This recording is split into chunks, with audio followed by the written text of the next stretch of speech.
Maranata! E você, meu amigo, está feliz porque Jesus vem?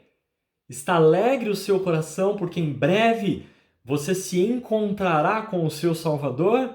Louvado seja o nome do Senhor pela tua vida, porque você está acompanhando esses vídeos aqui no canal. Muito obrigado pela sua audiência, por você compartilhar essa esperança conosco, compartilhar esses momentos de alegria, de esperança em nosso coração, porque em breve veremos o nosso Salvador. Chegamos ao vídeo 8, o título desse capítulo do livro é A Hora do Juízo.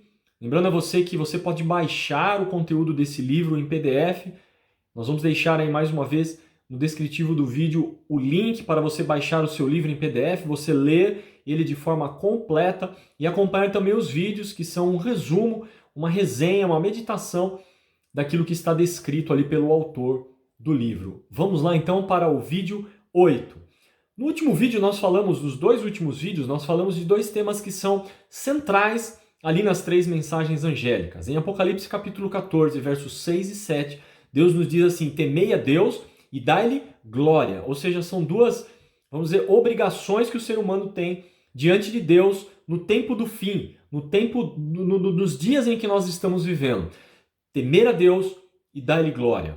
Mas é óbvio que tudo que Deus faz, nas mensagens angélicas não seria diferente. Deus não pede para você fazer algo sem dizer a importância daquilo. Deus não quer uma obediência cega. E ele diz por que nós devemos temê-lo e dar glórias a ele. O texto continua dizendo: temei a Deus e dai-lhe glória, porque chegada é a hora do seu juízo. Então por que devemos temer a Deus e dar glórias a ele? Porque chegou a hora do juízo. A Bíblia deixa muito claro isso. A Bíblia não deixa dúvidas nenhuma de que sim, existe um juízo.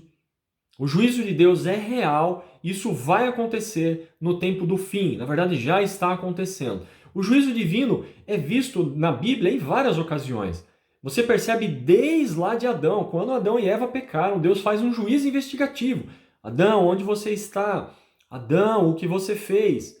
Eva, por que você comeu do fruto? E Deus vai fazendo um juízo. O juízo investigativo e depois a punição, a execução. Sempre funciona assim. Assim foi na época do dilúvio.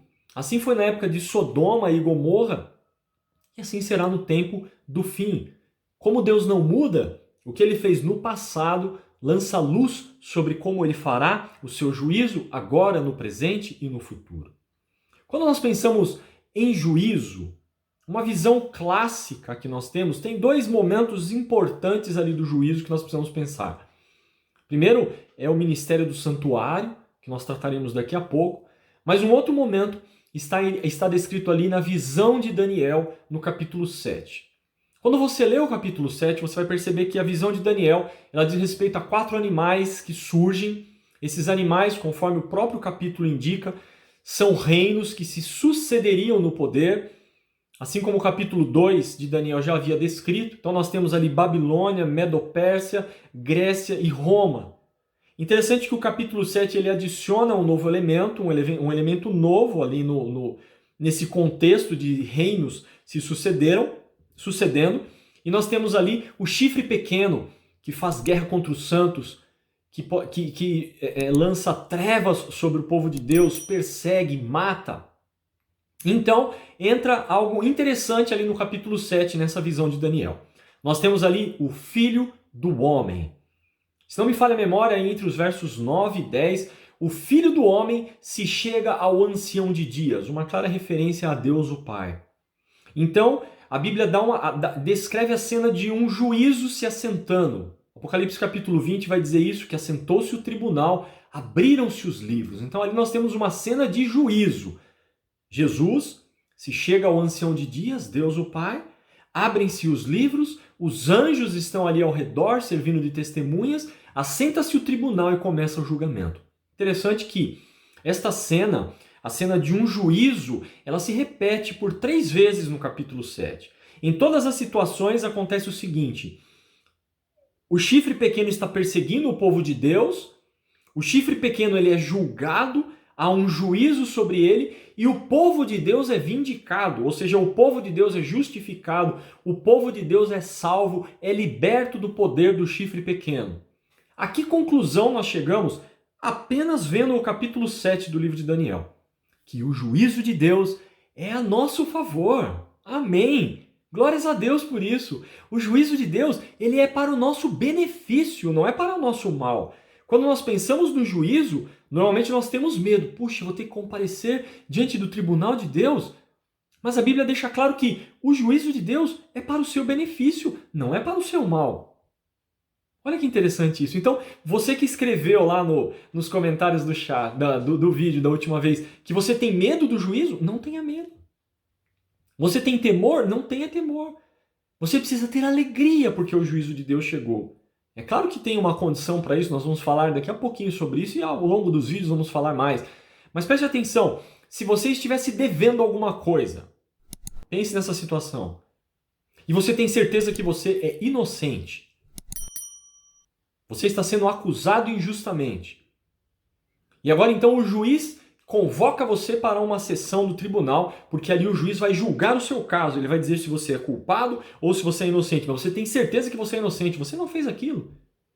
Ora, qual o sentimento que você experimentaria nesse momento? É claro que eu estou imaginando que o juízo humano seria perfeito, nós sabemos que não é, mas imagine que o juiz fosse julgar perfeitamente. Se você é inocente na história, o que você gostaria que acontecesse? Que esse juízo chegasse logo para que você fosse declarado o quê? Inocente. Assim deve ser com o juízo de Deus que nós devemos pensar. É óbvio que se nós pensarmos no tipo de pessoa que nós somos, comparecer diante do tribunal de Deus é um problema. Somos pecadores, somos ingratos, somos maus, pecamos, consequentemente, insistentemente nós fazemos coisas erradas. Então você fala, poxa, como é que eu vou comparecer diante do tribunal divino? Agora lembre-se que nós não compareceremos no tribunal pelas nossas próprias forças e nem pelos nossos próprios méritos. A única forma de subsistir no juízo é através do sacrifício de Cristo. E aí quando olhamos a vida de Cristo, percebemos que ele não fez nada de errado, não praticou nenhum ato mal, não cometeu nenhum pecado, nem em pensamento. Ora, se é o sangue de Cristo, a vida de Cristo que vai ser acreditada ao meu favor no dia do juízo, eu não preciso temer, porque obviamente eu seria absolvido. Obviamente eu seria absolvido. É por isso, queridos, que quando você lê a mensagem angélica, ela fala assim, olha, vi outro anjo voando pelo meio do céu, tendo um evangelho eterno para pregar aos que se assentam sobre a terra, a cada nação, tribo, língua e povo. Então nós temos ali o evangelho. Verso 7, dizendo em grande voz, temei a Deus, dai-lhe glória, porque é chegada a hora do seu juízo. Perceberam que evangelho e juízo, eles estão juntos na primeira mensagem angélica? É muito interessante isso, porque as boas novas do evangelho, elas vão fazer muito mais sentido à luz de um juízo. E por que isso? Porque a nossa única esperança no juízo é o evangelho. Tremendo isso. A nossa única esperança no juízo é o evangelho. Não por nós, mas pelo que Cristo fez por nós. Lembre-se do ministério, como eu falei agora, pensar um pouquinho do ministério do santuário terrestre. Dia após dia o povo tinha que levar os seus cordeiros, eles eram sacrificados, o povo confessava os seus pecados diante do cordeiro e o sangue do cordeiro era levado para dentro do santuário. Nesse momento havia uma transferência simbólica dos pecados do pecador para o cordeiro e do cordeiro para o santuário. Os pecados ficavam registrados no santuário. Existia um dia ao ano, que era chamado o dia do Yom Kippur, ou o dia do juízo, em que nesse dia especificamente o povo de Deus ele era liberto dos seus pecados. O que acontecia nesse momento, nesse dia, é que o sumo sacerdote fazia todo um ritual, ele confessava os pecados do povo de Deus que estavam no santuário, ele lançava sobre a cabeça do bode Azazel, esse bode era levado lá para o meio do deserto, lá ele morria, e nesse momento o povo de Deus estava livre da condenação e da presença do pecado. Como eles ficavam? Felizes. O Yom Kippur tem duas características muito interessantes. Primeiro, ele é um dia de humilhação, ele é um dia de penitência, ele é um dia de você reconhecer os seus pecados. Mas após você ter sido perdoado, ele é um dia de festa, ele é um dia de alegria, porque os seus pecados foram perdoados e no dia do juízo você subsistiu.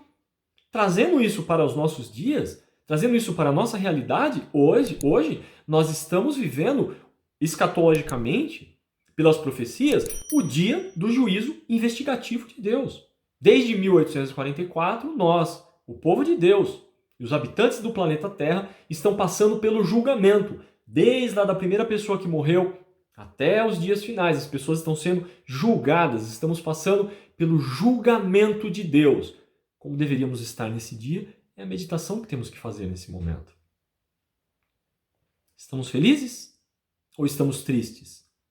Estamos vivendo como se efetivamente estivéssemos no Yom Kippur divino? No Yom Kippur escatológico? No dia do juízo escatológico? Lembre-se, no dia do juízo, o que tinha que acontecer?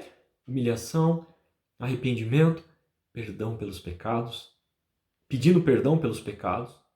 É exatamente isso que nós temos que estar fazendo hoje. Vivendo dessa forma, mas não com medo, não com tristeza, com temor e dando glórias a Deus, como falamos no vídeo anterior, reconhecendo que o juízo de Deus ele é justo, e se o juízo de Deus é justo, e nós estamos sob o sangue do Cordeiro, sob as vestes de Cristo, nada temos a temer. Nada temos a temer. O juízo de Deus, amigos, será a nosso favor. Louvado seja o nome do Senhor por isso. Porque nós, sim, poderemos dar glórias a Deus, aí literalmente não apenas pela nossa vida e pela consideração e reconhecimento de que o juízo de Deus é justo, mas efetivamente gritar glórias a Deus, porque o juízo é a nosso favor. E eu não vejo a hora, espero que você também não, de chegar o grande dia em que Deus nos dará a coroa da justiça, a coroa da vitória, e poderemos viver eternamente ao lado do nosso Salvador. Essa é a única esperança que nós temos, a esperança de podermos morar com Ele por aquilo que Cristo fez. Que essa mensagem do juízo encha o seu coração de alegria, se ela estiver aliada ao Evangelho e juízo, porque nós podemos subsistir no dia do juízo se estivermos junto com o Evangelho, a salvação que Cristo nos oferece. Que Deus te abençoe, que essa mensagem conforte o teu coração, com a certeza de que o juízo de Deus é a nosso favor e que em breve veremos o nosso Salvador. Que Deus te abençoe, fique com Deus e até o próximo vídeo, se Deus assim permitir. Até mais.